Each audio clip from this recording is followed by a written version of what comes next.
हाती लागलाय। 4 विशेष हत्यारांनी संतोष देशमुख यांना बेदम मारहाण झाली असं या अहवालामध्ये नमूद करण्यात आलंय। गॅसचा पाईप, गाडीच्या क्लचची वायरच्या चाबकाने सुद्धा मारहाण करण्यात आली। लाकडी बांबूची काठी, लोखंडी पाईप असे हे 4 हत्यारं या अहवालामध्ये नमूद करण्यात आली आहेत। 4ही विशेष हत्यारं कराड गँगने तयार केल्याचा अहवालामध्ये उल्लेख आहे। देशमुखांच्या शरीरावरती 150 जखमा आढळल्या। आरोपींनी याआधी इतर व्यक्तींना याच हत्यारांनी मारहाण केली असंही उघड झालंय आणि या हत्याराने जर मारहाण झाली तर मृत्यू होऊ शकतो असंही या अहवालामध्ये नमूद करण्यात आलंय। विकास माने आमचे प्रतिनिधी आपल्याला अधिकची माहिती देतील।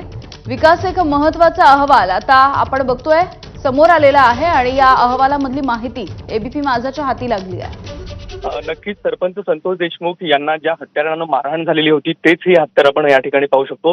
4 हत्यार आहेत, ज्यामध्ये गॅस पाईप आहे, गाडीच्या क्लच वायरचा धातूचा जो चाबूक आहे तो देखील बनवण्यात आलेला होता। त्यात लाकडी बांबूची काठी, लोखंडी पाईप असे 4 महत्त्वाचे जे हत्यार आहेत त्याच माध्यमातून संतोष देशमुख यांना या ठिकाणी मारहाण झालेली होती आणि त्याच्यामध्येच खंतांचा निर्गुण असा हा खून जो आहे तो झालेला होता। आणि याच हत्याराचा वेपन एक्झामिनेशन जो रिपोर्ट आहे तो आता सध्या आपल्या हाती आलेला आहे आणि त्याच्यामध्येच हा एक्झामिनेशन रिपोर्ट हा महत्त्वाचा असणार आहे, कारण की यात असं नमूद देखील करण्यात आलेलं आहे जर या हत्यारानं एखाद्याला मारहाण झाली तर त्याच्यामध्ये त्याचा मृत्यू देखील होऊ शकतो असं यामध्ये स्पष्ट नमूद करण्यात आलेलं आहे। आणि या 4ही हत्यारानं देशमुख यांना मारहाण झालेली होती आणि या मारहाणीमध्ये जवळपास 150हून अधिक जखमा ज्या आहेत त्या देशमुख यांच्या अंगावरती देखील आढळून आलेल्या होत्या।